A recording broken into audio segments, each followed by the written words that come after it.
Let me tell you something. When I saw Ariel, I'm gonna try to make this brief. But when I saw Ariel from a whole new lens. The Little Mermaid. Crazy thing is, I have this. I watched The Little Mermaid and I saw it from a completely spiritual perspective. I'm literally looking at it mind blown because they do on Disney Cruise, they do Broadway versions of these movies. It's incredible. Okay. So I'm locked in like I'm 8 years old, or 5 years old. I'm just locked. And the movie it's so relevant. I'm not saying it's a Christian movie. I'm saying when you watch it and you're locked in with spirit, you're seeing this from a spiritual perspective.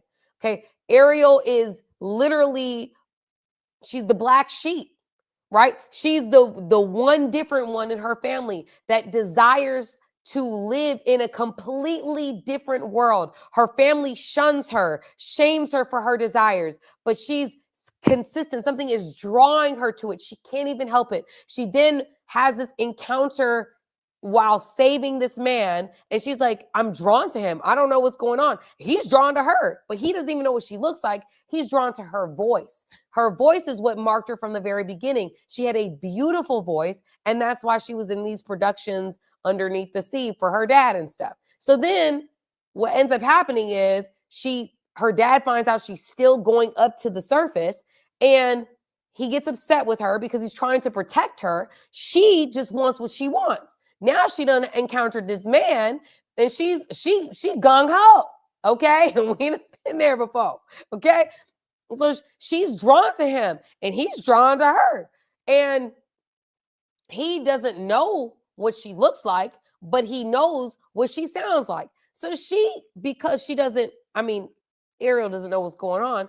She's upset because her dad put his whatever trident down. He said he put down the trident, and he said, no, you're not going up there no more.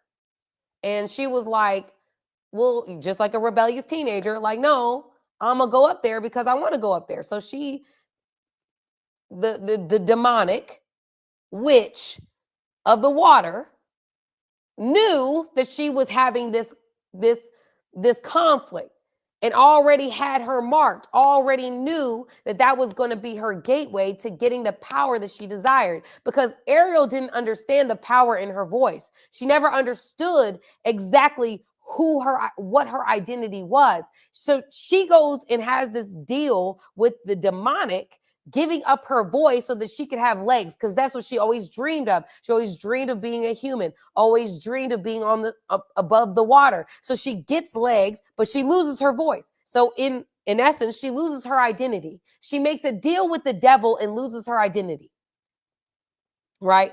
And compromises so that she can have this dream. But this dream can't come alive because she doesn't have her voice. And the only way the man knows it's her is if she has this voice. And how many times have we as human beings compromised who we are so that we can fit in or become something that makes more sense for what we desire? But it doesn't fit, it doesn't work. Because our identity, who we truly are inside, is the only way that we unlock the key to get to what we're actually getting to. So she didn't understand how powerful her voice was, because her voice is symbolic of her identity. That's what set her apart. Prince thought she was an attractive girl. Cool. But it wasn't her attractiveness that drew him to her. It was her voice. So now the enemy creates this counterfeit with a copy of her voice. Ariel don't have a voice. The counterfeit now has a voice, but the counterfeit don't have the same spirit. So you have to put magic in it, which we see today. People playing with magic, people playing with spells, right?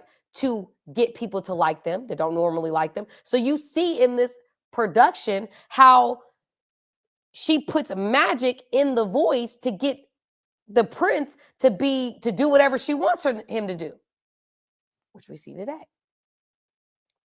And so he's about to marry this woman, and somehow, some way, They are able to break this little necklace that this woman's wearing to sound like Ariel, and Ariel gets her voice back, and now she's able to sing, and now her essence and everything about her as she's singing, it's now revealed to him, oh, that's the woman. The spell is broken, but Ursula still wins that battle. But it's not until they end up back down in the water and having this fight that her dad now has to come and sacrifice something in order to save his daughter's identity. He sacrifices it, but the only way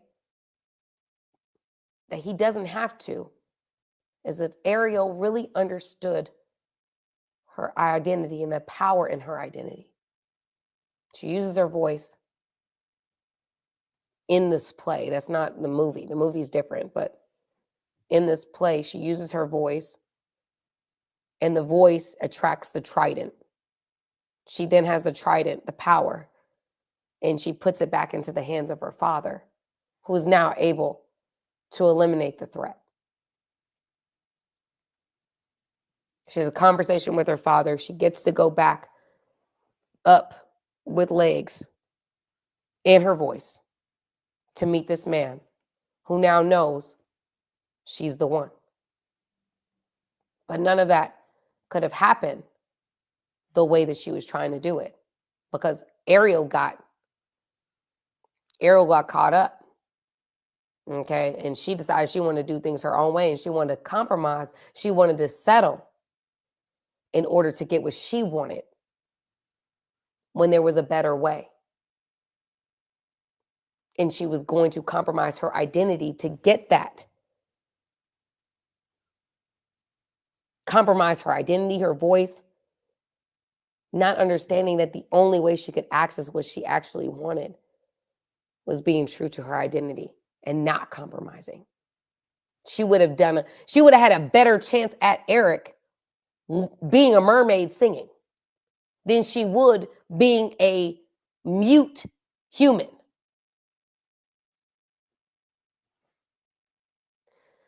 And I'm saying, like, it was just so spiritual, because how often does the enemy try to take our identity from us? Because he knows our power before we do. He starts very young with childhood experiences that quiet us, that silence us, that take our confidence away, that take our ability to trust, take our ability to love, take our ability to be who we were created to be.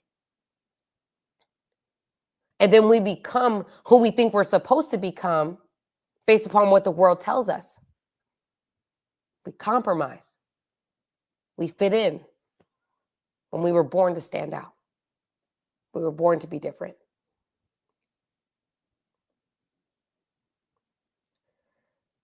It's a trick the enemy uses to this day. And I just thought it just opened my eyes to a whole new world. That even in God breaking me and building me simultaneously, he's opening my eyes to a whole new world where I'm not limited by what I see. That yes, that's reality, that's facts. But I'm more aware of a spiritual undercurrent that connects us all, that is realer than what we see. For what is seen is temporary, for what is unseen is eternal. So I want to encourage you, every single person on here. The part of the journey that is the most uncomfortable is the releasing and the relinquishing of control. Ariel wanted control. That's why she went to the means of going and doing it her way, the way that she felt was best and quickest to get to what she wanted. But she found out very quickly that was temporary. And what she compromised would cost her. Cost her more. Because now she had to see the man that she loved fall in love with somebody else that the enemy had sent to distract him from her, utilizing her voice that she gave up.